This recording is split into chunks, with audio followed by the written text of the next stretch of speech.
Tenemos vidas, sueños, amores, ilusiones y esperanzas. ¿Y a ti? ¿Quién te mueve tus emociones? 30 años dejando huella verde.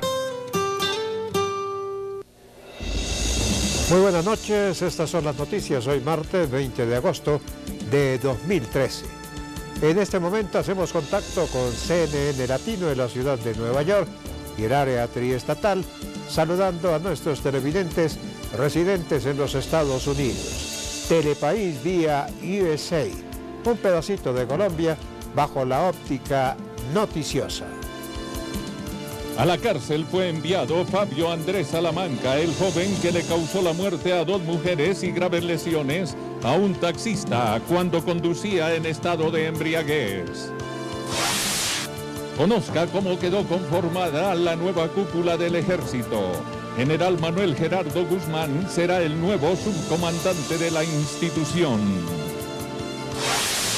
Policía reportó nuevas capturas en segundo día de paro nacional de los distintos sectores económicos del país. Hoy hubo movilizaciones en todos los departamentos.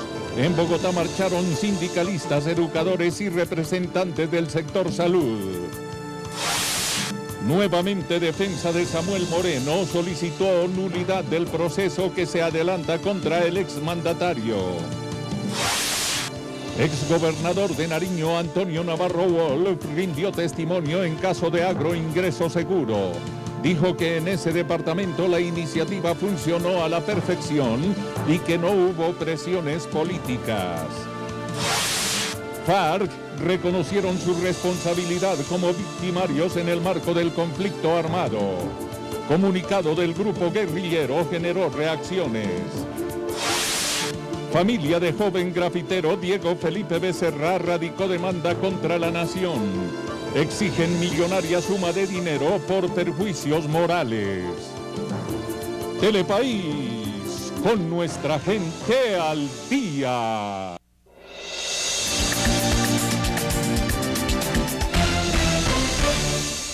Telepaís está informando. Un juez de Bogotá envió a la cárcel a Fabio Andrés Salamanca, el joven que el pasado 30 de julio le causó la muerte a 2 mujeres y graves lesiones a un taxista, mientras conducía en estado de embriaguez. Salamanca permanecerá bajo medida de aseguramiento mientras se define cuál será su sentencia. Hoy un juez de conocimiento consideró en segunda instancia que Fabio Andrés Salamanca debe estar recluido en un centro carcelario al considerar que sí es un peligro para la sociedad por conducir bajo los efectos del alcohol. El juez tuvo en cuenta la gravedad del delito y consideró que no hay garantías de que el joven de 23 años, que el pasado 12 de julio causó un trágico accidente de tránsito en el que murieron 2 mujeres y un taxista quedó gravemente herido, vuelva a subirse a un vehículo en estado de alicoramiento. Se acreditó la necesidad de la medida de detención preventiva en contra de Fabio Andrés Salamanca Anderino de cara al fin constitucional de que su libertad constituye un peligro para la seguridad de la comunidad. Para este servidor no es seguro que al imputado por estos hechos no le queden ganas de subirse a un vehículo o conducirlo, como lo indicó la jueza de primer grado y la defensa. El padre de la joven arquitecta Diana Bastidas, quien falleció en el accidente al terminar la diligencia, aseguró que se está haciendo justicia y envió un mensaje a los conductores borrachos. Nos ha tocado un juez leal, un juez que sabe que es un peligro en la sociedad, un juez que sabe que es tomarse una cerveza y luego conducir un carro. Así llegue el conductor elegido o no llegue el conductor elegido. Esa es una muy buena propuesta que nos ha hecho. Y borrachos, concientícense porque van a ir a la cárcel. Cabe recordar que el pasado 30 de julio la jueza Carmen Gualteros decidió en primera instancia que Salamanca debía ser procesado en libertad por el delito de homicidio con dolo eventual, cargo que este no aceptó tras pedir perdón a las víctimas. Mientras que en esa diligencia el fiscal y el procurador apelaron la decisión al considerar que Salamanca sí sabía lo que estaba haciendo al ingerir licor en una fiesta y posteriormente subirse a la camioneta que estrellaría contra el taxi a 140 kilómetros por hora en la calle 30 con calle 26 en la capital del país. Con protestas y algunos desmanes en varios departamentos del país, transcurrió el segundo día del paro nacional agrario. Según lo reportó la policía, más de 30 personas han sido capturadas. Pese a que el gobierno asegura tener controlado el llamado paro agrario que se desarrolla a nivel nacional, la policía dio un reporte de 16 vías en el país bloqueadas por los manifestantes en 9 departamentos. En Cauca, Popayán, la policía retomó por la fuerza la vía panamericana que comunica a esta capital con la ciudad de Pasto y el sur del país, donde hacia las 5 de la mañana los campesinos se enfrentaron a la policía, dejando como resultado 10 campesinos detenidos y 6 lesionados. Por seguridad, esta vía continúa sin tráfico. En otros sectores del departamento, más de 5.000 personas entre estudiantes, campesinos, docentes y sindicalistas salieron a marchar para apoyar el paro nacional. En Boyacá son varias las vías que se encuentran bloqueadas por los manifestantes de papa y cebolla, que han protagonizado violentos enfrentamientos con la fuerza pública, atacando con pólvora y armas no convencionales a agentes de la policía cuando trataban de desbloquear el paso en este departamento. 13 policías heridos y 14 capturados. Hubo muchas personas que se vieron afectadas por la acción, no tanto de protesta, sino de vandalismo.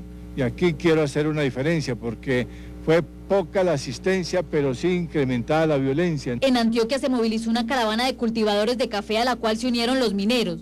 Los camioneros decidieron guardar sus vehículos en los parqueaderos por el compromiso que hicieron con la gobernación de este departamento de no bloquear las vías, lo que ha permitido la normalidad en las vías de este sector del país, a excepción de la vía que comunica de Medellín a Caucasia, que ha tenido cierres preventivos. En el departamento del Atlántico, varios manifestantes bloquearon la vía oriental a la altura del municipio de Campo de la Cruz, que terminó en un fuerte enfrentamiento entre la comunidad y la fuerza pública, y donde aún no se normaliza la tensa situación, arrojando hasta el momento varios heridos y 2 capturados. En la ciudad de Barranquilla, las centrales obreras también se unieron al paro en forma pacífica. En Nariño protestaron más de 20.000 indígenas, lecheros y paperos.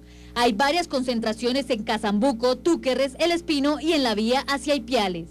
En Santander, palmeros, cacaoteros y ganaderos abanderan las protestas, mientras en Risaralda, cafeteros, paneleros y mineros realizan las concentraciones.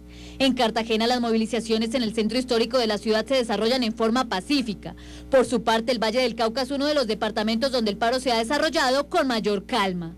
Bueno, hay que señalar que han sido ya capturados un poco más de 36 personas para ser exactos, que están siendo objeto de proceso de judicialización. De ellos 3 son menores de edad. Sí han resultado ya varios policías lesionados, estamos hablando de 32 dentro de este compromiso para con los colombianos, de mantener la seguridad, la tranquilidad, la movilidad. El director de la Policía Nacional, general Rodolfo Palomino, reiteró el orden del Gobierno Nacional de garantizar el legítimo derecho de la protesta, pero manifestó que la actuación institucional no se hará esperar si se violan otros derechos. Hasta el momento, más de 30 personas serán judicializadas. El ministro del Interior, Fernando Carrillo, afirmó que el Gobierno Nacional mantiene su voluntad de diálogo con los sectores en huelga. El funcionario reiteró el llamado a protestar de manera pacífica. El ministro del Interior, Fernando Carrillo, dio un parte de tranquilidad al país luego de haberse reunido en las últimas horas con el presidente Juan Manuel Santos para evaluar la situación actual del paro que comenzó ayer por parte del sector agrario. El jefe de la cartera ministerial manifestó que se respeta la protesta, pero instó a la vez a la no vulneración de los derechos de los ciudadanos que no participan del mismo. La invasión de las vías y los bloqueos son los que imposibilitan el diálogo. Por eso insistimos en el día de hoy que va a haber marchas en buena parte de las ciudades y los municipios de Colombia, que ojalá se den también dentro de los límites de la civilidad, que sean de manera pacífica y que al terminar el día pues tengamos organizaciones sociales más fuertes y posibilidades de decir que la democracia sale fortalecida. Carrillo dio un balance de la situación actual y reiteró que quienes incumplan y ejerzan la violencia para el taponamiento de vías e impidan el paso de alimentos, misiones humanitarias y demás serán judicializados, como reiteradamente se ha dicho. La consigna principal del ministro y del gobierno es a protestar y exigir pacíficamente sus derechos sin ningún hecho de violencia y evitar así situaciones que lamentar. Si las marchas son pacíficas, no tenemos ningún inconveniente, como ya lo he dicho, en garantizarlas. Va a haber marchas en varias ciudades. Digamos que no haya disturbios. Quienes están en la protesta tienen que saber que hay gente que toma ventaja y aprovecha estos espacios.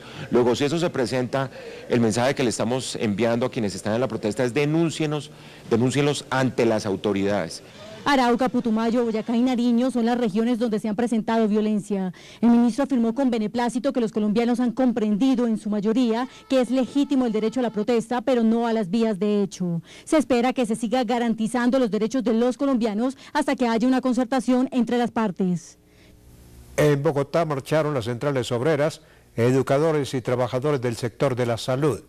Los manifestantes reiteraron que continuarán las movilizaciones durante toda la semana si el gobierno no responde a las peticiones particulares de cada uno de los gremios.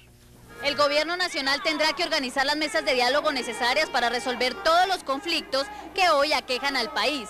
Así lo aseguraron miles de manifestantes, quienes continuarán marchando día tras día hasta obtener una respuesta positiva por parte del presidente Juan Manuel Santos. Un acumulado de conflictos de carácter laboral que involucra hoy a pequeños y medianos productores agrícolas, cafeteros, mineros, entre otros gremios, obligó a que miles de manifestantes se desplacen por diferentes puntos del país. Colombia tiene demasiada riqueza, esa riqueza no está irrigando hacia el conjunto de la población colombiana, de ahí el descontento popular por parte de los trabajadores, por parte de la población colombiana. Según los manifestantes, el gobierno nacional tiene la responsabilidad de ponerle fin a esta situación que impacta en general a la población colombiana, específicamente al movimiento campesino. Le vamos a entregar un documento al presidente Santos solicitándole que instale la mesa con la representación de las organizaciones sociales, buscando un proceso de negociación a la problemática social. Agregaron que lo que hoy hay en el país no es una pelea por salario, sino una muestra de la inconformidad social, entre otros, porque el campo se sometió a un abandono a raíz de los tratados de libre comercio y las ciudades fueron desindustrializadas. Además, la red pública de hospitales se acaba y la educación anda en crisis. Hay un problema de inconformidad social con las políticas del gobierno de Juan Manuel Santos, que cada día agranda, profundiza la pobreza, la miseria y el hambre. De esta manera, los manifestantes esperan que el gobierno escuche a las organizaciones sociales y resuelva la problemática por la que están atravesando. Tras instaurar una demanda contra el Estado por perjuicios morales, el padre del joven grafitero Diego Felipe Becerra, Gustavo Trejos, arremetió nuevamente contra el general de la policía, Francisco Patiño. Trejos calificó de amañada las declaraciones del abogado del oficial sobre un supuesto vínculo de la defensa de la familia Miriam Pachón con la guerrilla de las FARC. Gustavo Trejos, el padre de Diego Felipe Becerra, le salió al paso las acusaciones que esta mañana hiciera el abogado del general Francisco Patiño respecto a las declaraciones que la defensora de víctimas, Miriam Pachón, habría entregado a ANCOL, una página afín con las FARC, relacionadas a las próximas acciones que se adelantarían en el proceso contra altos oficiales de la policía. Trejos aclaró a quién le entregó las declaraciones su abogada y de la misma manera señaló que es injusto y mezquino todo lo que se está haciendo con el fin de ocultar la verdad de los hechos. Yo les aclaro que esas declaraciones fueron hechas a prensa rural, al señor periodista Andrés Monroy, que no tiene nada que ver con ANCOL, primero, y segundo, es muy mezquino y muy bajo que general Patiño quiera vincular el proceso de que estamos defendiendo nosotros, la muerte de nuestro hijo y el falso positivo que hicieron con grupos ilegales al margen de la ley. Una muestra más de que no merece ser un general de 3 soles. Dijo que contra la verdad nadie lucha y es con lo único que ellos cuentan, mientras que la Policía Nacional se ha preocupado cada vez más por tratar de enredar los hechos y la verdad. La Policía Nacional simplemente se han escondido, no han sido capaces de dar la cara para afrontar este problema, no han tenido la dignidad y se han dejado llevar más por el orgullo que por la razón. Lo ideal es que hubieran afrontado el tema con carácter, con altura, con dignidad. El padre de Diego Felipe Becerra, Gustavo Trejos, dijo que el abogado del general Patiño ha pisoteado la honra y memoria de su hijo al decir que a ellos solo les importa el dinero por la demanda que en días pasados se entablaron contra la nación. Aseguró que junto a su esposa han sido los únicos interesados en que se den las capturas de los involucrados en la manipulación de la escena del crimen, que de haberse querido una suma de dinero a cambio de su silencio no se habría llegado hasta el punto donde va el proceso y es poner en evidencia las manzanas podridas que hay dentro de la institución. Hasta el próximo 24 de agosto regirá la Ley 330, que plantea algunas restricciones a la venta de licor en 7 localidades de Bogotá. El anuncio fue hecho por el secretario de Gobierno del distrito, Guillermo Alfonso Jaramillo. El próximo 24 de agosto expira el decreto 330 que inicialmente se firmó por un mes. Sin embargo, las autoridades competentes evaluarán con rigurosidad el comportamiento de las 7 localidades involucradas, esperando que se cumpla el compromiso que han asumido tanto tenderos como industriales. Si vemos que esto funciona sin ningún inconveniente, pues no habrá necesidad de tener medidas adicionales y podremos continuar con lo que ha venido rigiendo desde hace 2 años. Estas medidas son lideradas por el gobierno distrital con el fin de reducir el consumo nocivo del alcohol, velar por la protección de la vida y disminuir las cifras de lesiones personales, intolerancia y riñas en toda la ciudad. Tiene que haber un compromiso de conducta muy claro entre todos nosotros para que entonces no tengamos que utilizar nuevamente medidas mucho más fuertes, inclusive de lo que hemos tenido hasta ahora. Según lo afirmó el secretario de Gobierno Guillermo Alfonso Jaramillo, las cifras van por muy buen camino. Ni domingo ni lunes tuvimos ninguna muerte, es una reducción radical este fin de semana. Tuvimos una disminución sustancial, muy importante. O sea que nos sentimos muy satisfechos. Ahora se espera que las conductas ejemplares y los compromisos pactados se mantengan, incluso después de que el decreto deje de regir el próximo sábado 24 de agosto. En el mes de septiembre serán adjudicados los contratos para la reparación de corredores viales que resultaron afectados tras la ola invernal que azotó al país entre los años 2010 y 2011. Los primeros departamentos que serán beneficiados son Cundinamarca, Los Santanderes y Boyacá. El Fondo de Adaptación retoma la construcción de los corredores viales afectados por el fenómeno de la Niña en los años 2010 y 2011, en el marco de las condiciones de la cuarta generación de concesiones, por un monto superior a los 45.000 millones de pesos. A finales del año 2012 se había abierto una convocatoria para adelantar la estructuración de estos corredores, pero una vez cumplido el cronograma, el proceso fue declarado incierto. Estamos trabajando en conjunto con la Agencia Nacional de Infraestructura en algunos corredores del país, los corredores que fueron principalmente afectados por el fenómeno de la Niña durante el fenómeno invernal en el año 2010 y 2011. Estamos hablando de corredores muy importantes como el Bogotá-Bucaramanga, estamos también con el Cúcuta-Pamplona, estamos hablando de corredores como la transversal del Cusiana y corredores en general que nosotros hemos trabajado para desarrollar nuevas estructuras que resistan el cambio climático. Se estima además que las inversiones que se deben realizar en esos corredores serán del orden de 9.8 billones de pesos, que hacen parte de los más de 40 billones de pesos que el gobierno nacional anunció como inversión en corredores viales a lo largo del país. La idea es que hacia mediados de septiembre ya tengamos los estructuradores. Los estructuradores tienen varias funciones, es estructurar el modelo de concesión, pero también el diseño de las obras civiles que se van a requerir, en algunos casos contemplar temas como variantes, tenemos la variante por ejemplo de Socorro y de San Gil. Este proceso puede durar del orden de unos 11 meses, 12 meses, lo que va a ser toda la estructuración propiamente. Este proceso de convocatoria estará abierto hasta el próximo 23 de agosto y se adjudicará a mediados del mes de septiembre. Para esta convocatoria, el Fondo de Adaptación estudió y aprobó el desarrollo de la estructuración que analiza aspectos técnicos, legales y financieros de estos proyectos, para decidir si pueden ser integrados en concesión. Un nuevo debate se cumplió esta mañana en el Senado sobre la prórroga al contrato de explotación minera suscrito con la firma Cerro Matoso. La posible extensión de dicho convenio sigue generando fuertes críticas. Entre el 2029 y 2044 podría llegar la extensión de la concesión de Cerro Matoso, según las últimas determinaciones del Gobierno Nacional con la multinacional que realiza las explotaciones. La nueva prórroga queda amarrada a la construcción de una planta que permitirá elevar el 50% de la extracción del mineral. En un debate, el senador Jorge Enrique Robledo se refirió frente al tema y aseguró que los colombianos pierden con esta concesión. Los 344.000 millones de pesos anuales no los convierten en 23.000 millones anuales y eso nos lo quieren presentar como una maravilla.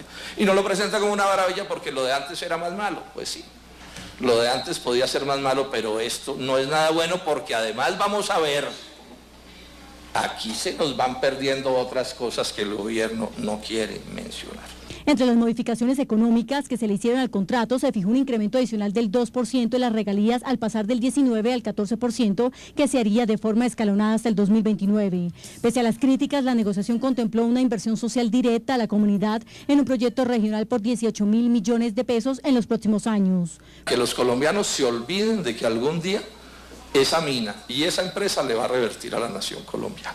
O sea, lo perdimos todo. La multinacional que opera en Cerro Matoso se comprometió a realizar inversiones en tecnología que permitan el mayor aprovechamiento de la mina.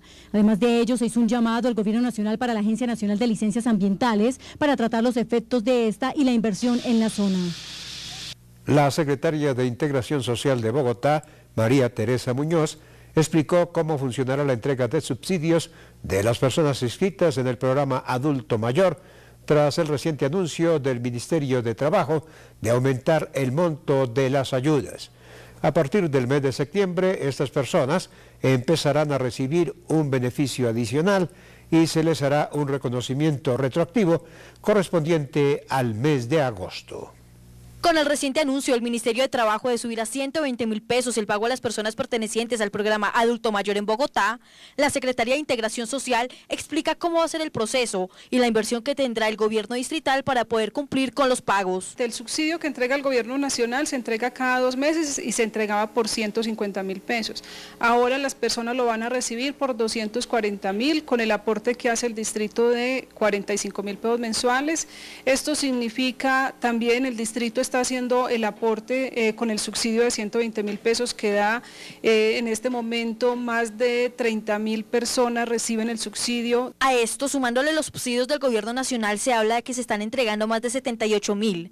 Anteriormente la administración distrital entregaba 24.000 subsidios, lo cual significa que ha tenido un aumento significativo en el número de beneficiarios. Que nos garantiza en esa disminución de la segregación y la discriminación que las personas que recibían los 32.177 subsidios del gobierno nacional por 75.000 pesos, hoy lo puedan recibir por 120.000. Para las personas que hacen parte de este programa deben saber que los tiempos de entrega no van a cambiar, dependiendo si reciben sus pagos cada mes o cada 2 meses. A partir del mes de septiembre las personas empezarán a recibir el aumento en el subsidio y se les hará un reconocimiento del mes de agosto. En la ciudad de Bogotá, las autoridades capturaron a Juan Carlos Fonseca, alias El Frutero, quien sería uno de los delincuentes más buscados del archipiélago de San Andrés y Providencia. Alias El Frutero es señalado de coordinar las acciones criminales de la organización conocida como Los Paisas, asumiendo temporalmente las tareas como cabecilla de esa red en la isla, tras la captura del jefe de la organización, Juan Carlos Duarte, alias El Chiqui. Jorge Barón y su show de las estrellas continúan de gira por Colombia. ¡Entusiasmo! Atención Pereira, departamento de Risaralda. El domingo 25 de agosto acompáñenos en la grabación de nuestro concierto con la participación de Alejandro Palacio, Giovanni Ayala, los cantores de Chipuco, Carval, Dora Livia, Matecaña, Orquesta Zona Prieta y muchas atracciones más. Esta será una fiesta inolvidable llena de muchas sorpresas, entrada gratis. Jorge Barón Televisión, una televisión de servicio público. Ante las diversas opiniones generadas tras asumir su cargo, la nueva subdirectora de la Policía Nacional, general Luz Marina Bustos, reiteró que no bajará la guardia frente a la violencia de género y las problemáticas relacionadas con la infancia y la adolescencia en el país. La oficial, que fue nombrada este fin de semana por el presidente de la República, Juan Manuel Santos, en el segundo cargo más importante de la institución, también se refirió al papel de la mujer como integrante de la fuerza pública colombiana. Luego de 100 años, por primera vez una mujer asume el cargo de subdirectora de la Policía Nacional. De esta manera, la general Luz Marina Bustos seguirá muy de cerca los lineamientos bajo los cuales se rige el director de la Policía Nacional, general Rodolfo Palomino, transparencia institucional y derechos humanos. Sin embargo, trabajará en esferas relacionadas con la violencia intrafamiliar y hacia la mujer. Consciente de esa gran responsabilidad y esos desafíos que debo enfrentar, orientados a la equidad de género, y estas políticas públicas transversalmente las desarrolla por intermedio de las orientaciones y directrices dadas por parte del Ministerio de Defensa Nacional. La policía las asume y de hecho desde aquí de la subdirección el énfasis también en forma complementaria y transversal necesariamente hay que asumirlas. Aseguró que tras ser la primera mujer designada en un alto cargo en la Policía Nacional, asume una responsabilidad con un compromiso permanente en el que se exaltará la vocación de servicio y expresó además un gran dolor al referirse a las cifras que arrojan las estadísticas de violencia contra la mujer en el país. Lo que va corrido del año de los 5.435 homicidios aproximadamente, tenemos por violencia intrafamiliar aproximadamente 538 casos donde han sido víctimas las mujeres. Agradeció el voto de confianza que el presidente depositó en ella y es consciente de que en cierto sentido representa a las mujeres colombianas, por lo cual se siente preparada para enfrentar los constantes retos y desafíos. El Consejo de Estado rechazó la solicitud de aclaración de la sentencia que le devolvió la personería jurídica a la Unión Patriótica. De acuerdo con el fallo, en la aclaración no se podía determinar si ese partido político está obligado o no a participar en las elecciones de 2014. También indica que no se pueden emitir órdenes dirigidas a la administración electoral para que conceda plazos al movimiento cuyo propósito sea su reorganización. La Autoridad Nacional de Televisión se vincula a la Cumbre Mundial de Alcaldes y Mandatarios Afrodescendientes, conectando la diáspora africana para la prosperidad social. Cali, 12 al 16 de septiembre. Cartagena, 17 y 18 de septiembre.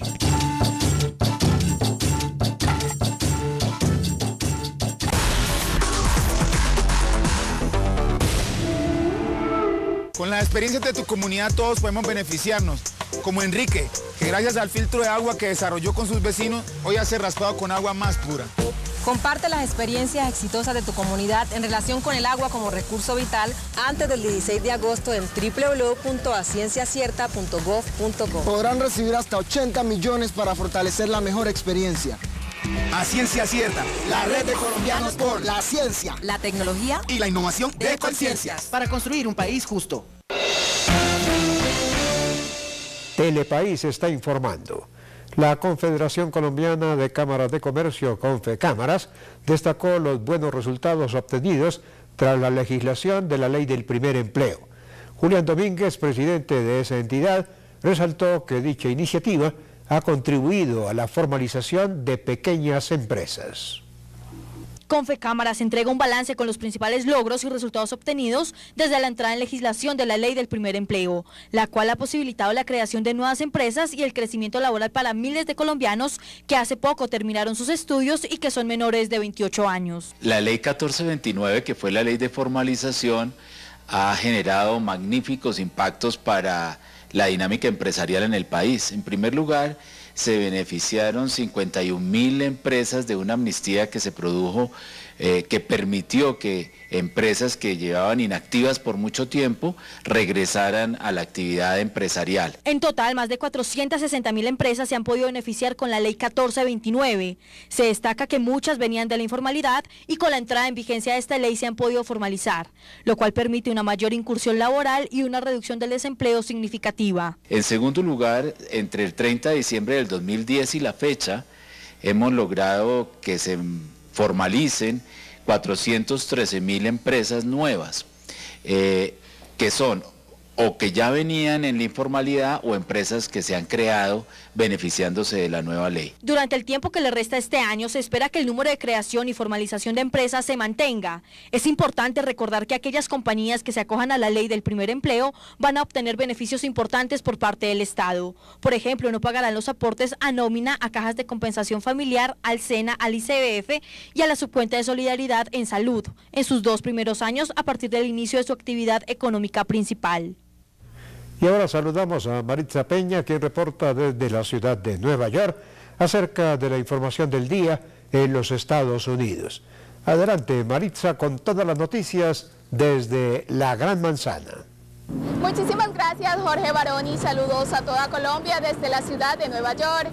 Esta es la información para el noticiero Telepaís. Una bodega en el vecindario de Clinton Hill, en Brooklyn, ha sufrido últimamente varias quejas y bromas por parte de sus clientes, ya que su tienda fue nombrada en honor al tercera base de los Yankees de Nueva York, Alex Rodríguez. Clientes de años de A-Rod Grocery sugieren al dueño Ricardo Rodríguez que le cambie el nombre. Aún no sabemos qué nombre darle a la bodega, pero es un hecho que algunos clientes están echando chispas de enojo, aunque siguen comprando aquí por nuestra historia en Clinton Hill, dijo Rodríguez.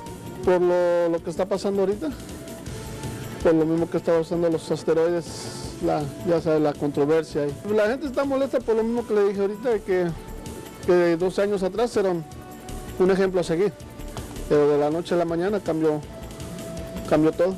La carrera estelar del jugador dominicano A-Rod dio un giro al ser sancionado con una prohibición de 211 partidos por las grandes ligas, al ser acusado de distribuir y consumir sustancias dopantes de la clínica Biogénesis.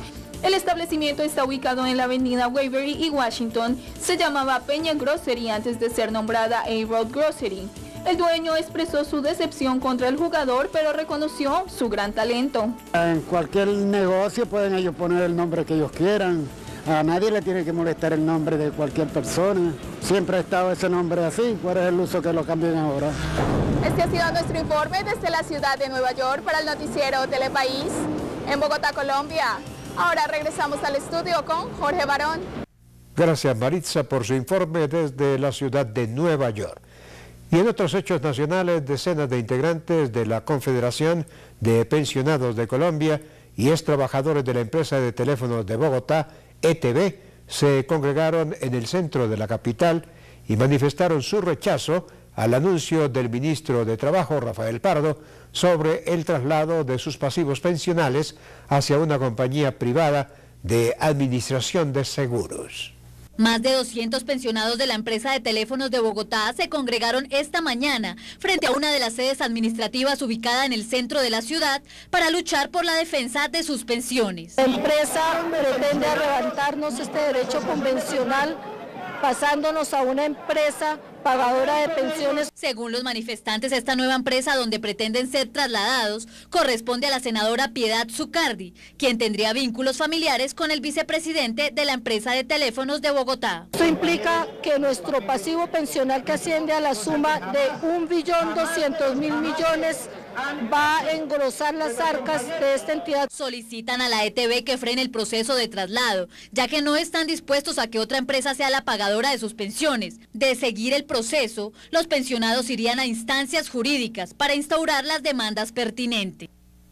El exgobernador del departamento de Nariño, Antonio Navarro Wolf, declaró como testigo en el proceso que le sigue la justicia al exministro de Agricultura, Andrés Felipe Arias, por el escándalo de Agroingreso Seguro. Navarro aseguró que en lo que respecta a su departamento, la iniciativa tuvo buenos resultados y nunca conoció de presiones políticas. En la audiencia de juicio que se adelanta en la Corte Suprema de Justicia contra el exministro de Agricultura Andrés Felipe Arias, el abogado del exfuncionario interrogó al exgobernador de Nariño, Antonio Navarro Wolf, quien señaló que los beneficios del programa de agroingreso seguro en ese departamento eran para los pequeños productores y que esto se basó en una política pública en la que participaron alcaldes, gobernadores y hasta grupos de ingenieros. Puedo dar fe de que todos los sistemas o distritos de riego que se construyeron eran para beneficio de pequeños productores. En el departamento de Nariño fue a campesinos pequeños, algunos muy pequeños. Había distritos de riego donde algunos de los usuarios tenían menos de 1 hectárea.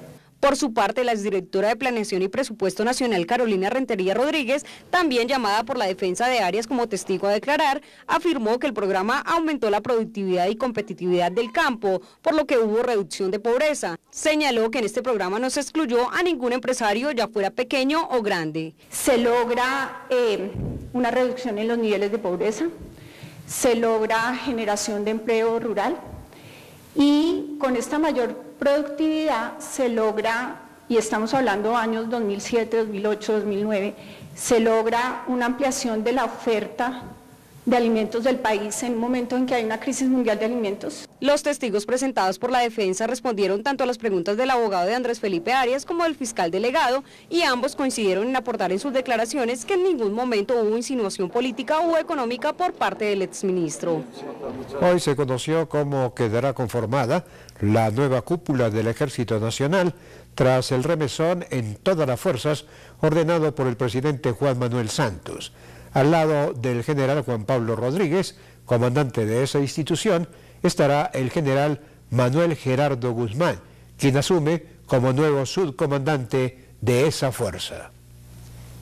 Hoy se conoció cómo habría quedado conformada la nueva cúpula militar. Los primeros avances señalan que el nuevo subcomandante del ejército es el general Manuel Gerardo Guzmán. El general Ernesto Maldonado, quien viene de la 8ª división de los departamentos de Arauca y Casanare, será a partir de hoy el inspector de la institución militar. El general Hernando Giraldo, quien viene de la 7ª división, fue designado como jefe de operaciones de la institución armada. El comandante conjunto del suroccidente, que ocupaba el actual comandante general de las fuerzas militares, será asumido por el general Germán Giraldo, quien viene de la 6ª división con sede en Florencia e influencia sobre la frontera con Ecuador. Por su parte, el general Gabriel Pinilla Franco, que hasta hoy estaba frente a la Brigada 13 en Bogotá, fue enviado a comandar la 6ª división en Caquetá.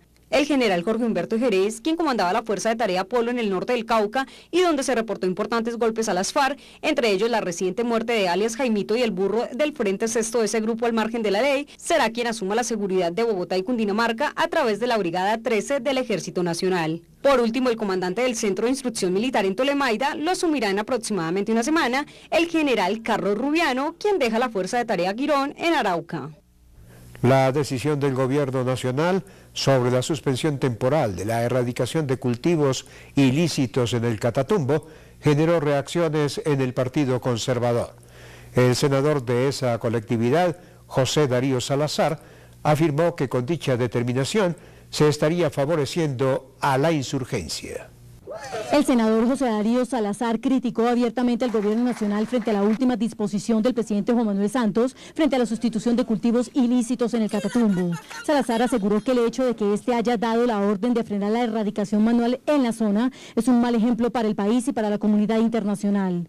Porque el gobierno, en una muestra de ausencia de autoridad, de quiebra de autoridad, el gobierno del presidente Santos ha decidido, senador Iragorri, suspender la erradicación manual de cultivos ilícitos en el Catatumbo.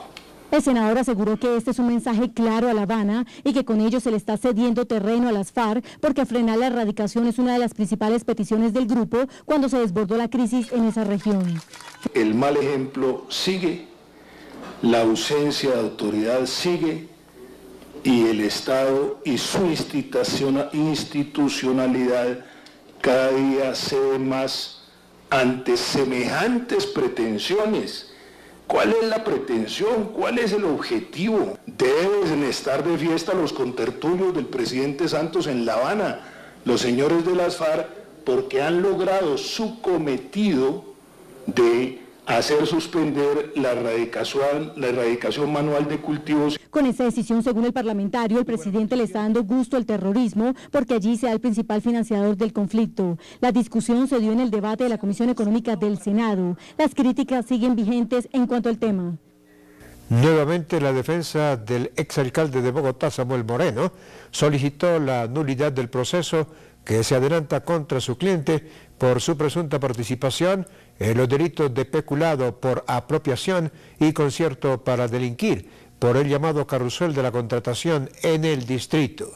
El abogado del exmandatario capitalino argumentó que se le están vulnerando las garantías fundamentales y el derecho a la defensa y el debido proceso debido a que se le está acusando 2 veces por un mismo delito. En 2 municipios de Antioquia, las autoridades le dieron un duro golpe a las FARC. Se trata de importantes cargamentos de guerra incautados en Briceño y Sonsón. En las imágenes se ve el material incautado a diferentes bandas criminales, especialmente a los gaitanistas. Respecto a las operaciones realizadas en Sonsón, se encontraron 250 minas antipersona que estaban listas para ser sembradas con un mecanismo de presión según las autoridades. En Cartagena, a pesar de las que han puesto en marcha las autoridades, las pandillas siguen generando graves problemas de seguridad en la Heroica. Esto es un grave problema social y de orden público. Ya no se presentan en fines de semana donde se restringen riñas, extorsiones o atracos por parte de las bandas delincuenciales. Lo que más preocupa es que en la mayoría de estos grupos están involucrados menores de edad. En uno de los más recientes hechos, un joven de 19 años, ajeno al conflicto, murió, producto de una balacera de bandos de alta peligrosidad que se disputaban el predominio territorial. En Cali las autoridades están en alerta ante el incremento de incendios forestales. Las altas temperaturas, los fuertes vientos y los pirómanos dispararon las emergencias. En total, los bomberos han atendido 382 emergencias en lo corrido del año. Se registra un aumento del 10% en relación con el mismo periodo del año anterior. Lo más preocupante es que manos criminales estarían detrás de estas conflagraciones. La última emergencia se presentó en cercanías al Cerro de Cristo Rey, occidente de Cali, donde las llamas alcanzaron los 3 metros de altura. La alcaldesa de Barranquilla destacó la reducción que han tenido los casos de extorsión en esa ciudad. La mandataria local aseguró que junto con el gobierno nacional se están tomando diversas medidas para frenar la inseguridad que a diario se está registrando en esa capital. La alcaldesa de Barranquilla, Elsa Noguera, se refirió frente a la situación actual de la ciudad y aseguró que luego de la última visita del presidente Juan Manuel Santos a dicha zona y el despliegue de los esfuerzos en conjunto entre el gobierno departamental y las autoridades, se ha logrado reducir en gran parte los problemas de inseguridad, como por ejemplo en extorsión. Mejorando sobre todo en el tema de extorsión, que es realmente el delito que hoy nos está arrebatando la tranquilidad a los barranquilleros. Pero en el resto mejorando muchísimo, una gran transformación social. Extorsiones que atentaban en primer medida a conductores del servicio público y vendedores eran quienes más se veían perjudicados por esta situación. Se calcula que en un 90% se han mejorado estos hechos que tenían sumida a esa ciudad como uno de los principales focos en el país.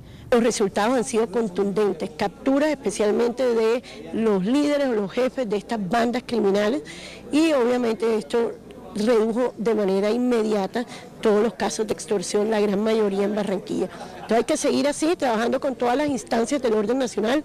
El fleteo, los homicidios también lideraban la lista de los principales delitos que tenían sometida esa ciudad. En las últimas horas, 55 armas blancas, 150 tabacos de marihuana y 4 kilos de la misma sustancia fueron incautados. La alcaldesa de Barranquilla aseguró que espera que sigan los esfuerzos dando resultados a favor de los ciudadanos de esa región. La Armada Nacional rescató en los límites entre los departamentos de Chocó y Valle del Cauca a 5 personas que se encontraban a la deriva y quienes iban a bordo de una embarcación artesanal tipo metrera que había sido reportada como desaparecida luego de zarpar del puerto de Charambirá en el Chocó. El personal rescatado fue trasladado hasta el muelle de Huanchaco en el Valle del Cauca, donde recibieron asistencia médica y les fue determinado un buen estado de salud.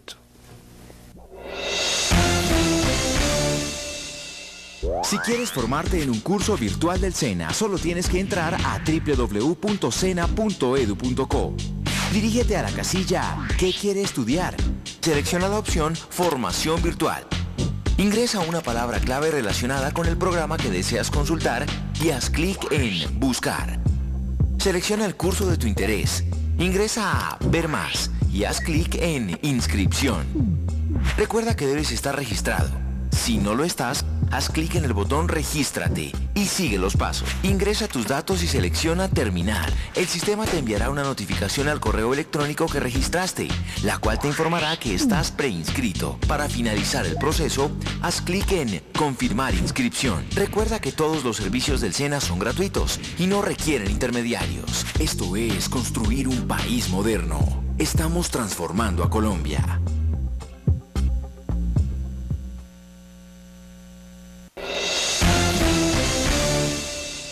Telepaís con nuestra gente al día. Por primera vez, las FARC reconocieron su responsabilidad como victimarios en el marco del conflicto armado en el país.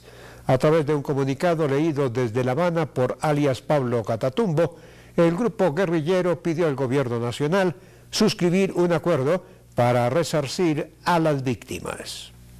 Después de que el presidente Juan Manuel Santos admitiera la responsabilidad del Estado colombiano en el conflicto armado que por más de una década se ha vivido en el país, el grupo guerrillero de las FARC aceptó su adeudo con las víctimas que ha dejado dicho conflicto. El informe, que fue leído por Pablo Catatumbo desde La Habana, califica como corto el balance entregado por el Centro Nacional de Memoria Histórica y que reveló que desde 1958 y pasados 54 años, el país ha presentado serios problemas de violencia a nivel nivel de desplazamiento con aproximadamente 5.712.506 casos de manera forzosa. Asimismo, 25.007 desaparecidos, 27.023 secuestrados y alrededor de 220.000 asesinatos. Así y todo, debemos reconocer la necesidad de aproximar el tema de víctimas, su identificación y su reparación con total lealtad a la causa de la paz y la reconciliación. En dicho informe y tras iniciarse un nuevo ciclo de negociaciones, las FARC siguen proponiendo diversas maneras de afrontar las consecuencias que ha dejado la violencia en Colombia.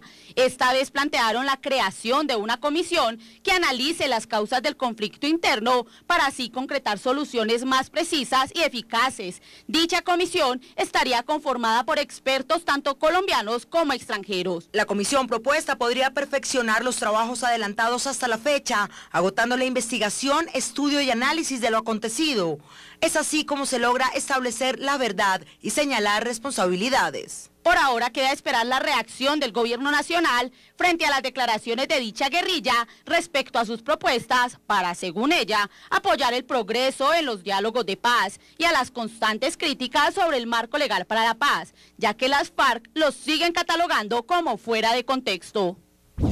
Y estas fueron las noticias en Telepaís.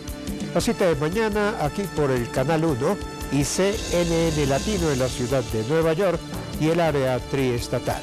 Y recuerde, mi gente de Colombia, que somos un país echado pa'lante. Muy buenas noches y hasta mañana. Entregamos vidas, sueños, amores, ilusiones y esperanzas. ¿Y a ti? ¿Quién te mueve tus emociones? 30 años dejando huella verde.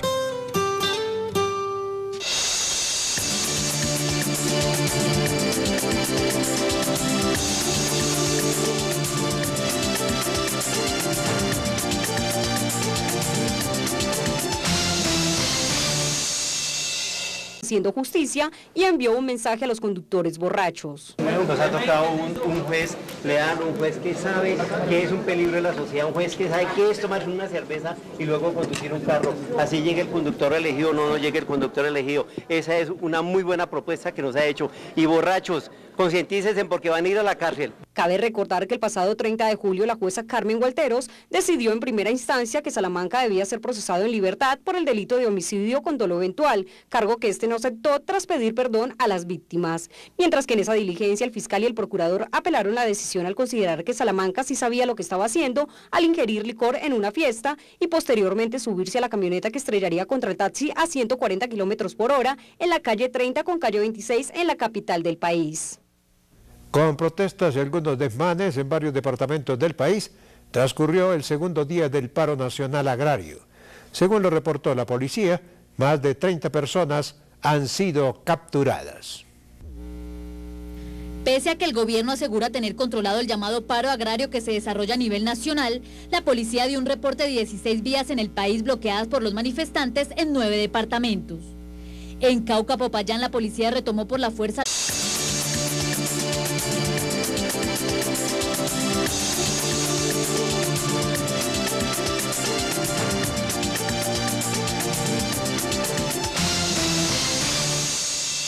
Entregamos vidas, sueños, amores, ilusiones y esperanzas. ¿Y a ti? ¿Quién te mueve tus emociones? 30 años dejando huella verde. Muy buenas noches, estas son las noticias hoy martes 20 de agosto de 2013. En este momento hacemos contacto con CNN Latino en la ciudad de Nueva York y el área triestatal, saludando a nuestros televidentes residentes en los Estados Unidos. Telepaís vía USA, un pedacito de Colombia bajo la óptica noticiosa.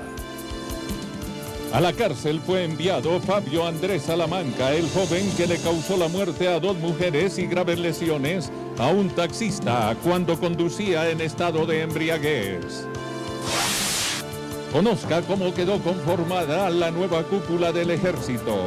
General Manuel Gerardo Guzmán será el nuevo subcomandante de la vía panamericana que comunica a esta capital con la ciudad de Pasto y el sur del país, donde hacia las 5 de la mañana los campesinos se enfrentaron a la policía, dejando como resultado 10 campesinos detenidos y 6 lesionados. Por seguridad, esta vía continúa sin tráfico.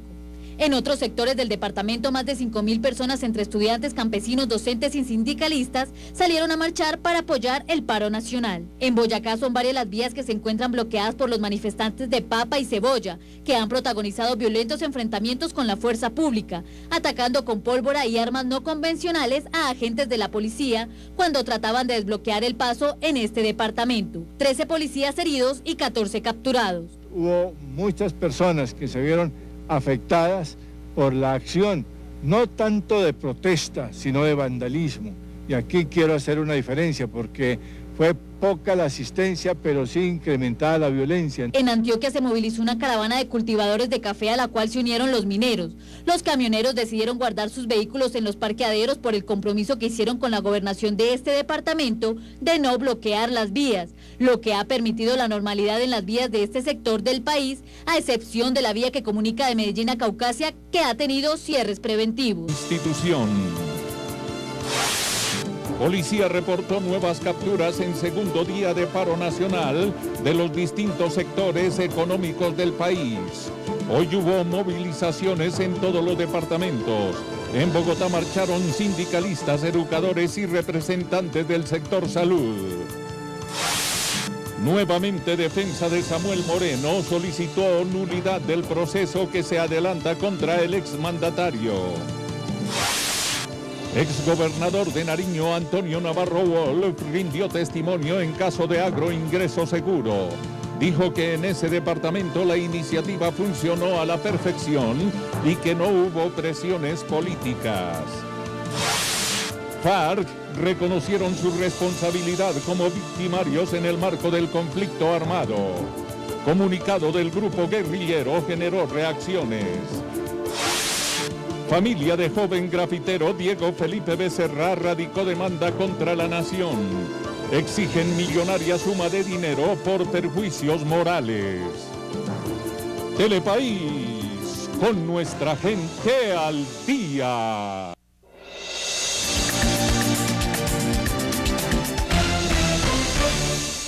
Telepaís está informando. Un juez de Bogotá envió a la cárcel a Fabio Andrés Salamanca, el joven que el pasado 30 de julio le causó la muerte a 2 mujeres y graves lesiones a un taxista mientras conducía en estado de embriaguez. Salamanca permanecerá bajo medida de aseguramiento mientras se define cuál será su sentencia. Hoy un juez de conocimiento consideró en segunda instancia que Fabio Andrés Salamanca debe estar recluido en un centro carcelario al considerar que sí es un peligro para la sociedad por conducir bajo los efectos del alcohol.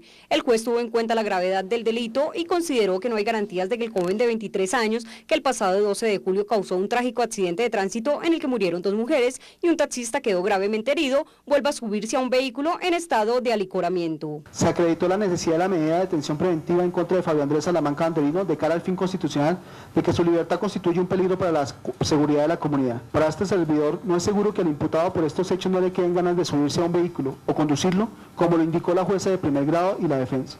El padre de la joven arquitecta Diana Bastidas, quien falleció en el accidente al terminar la diligencia, aseguró que se está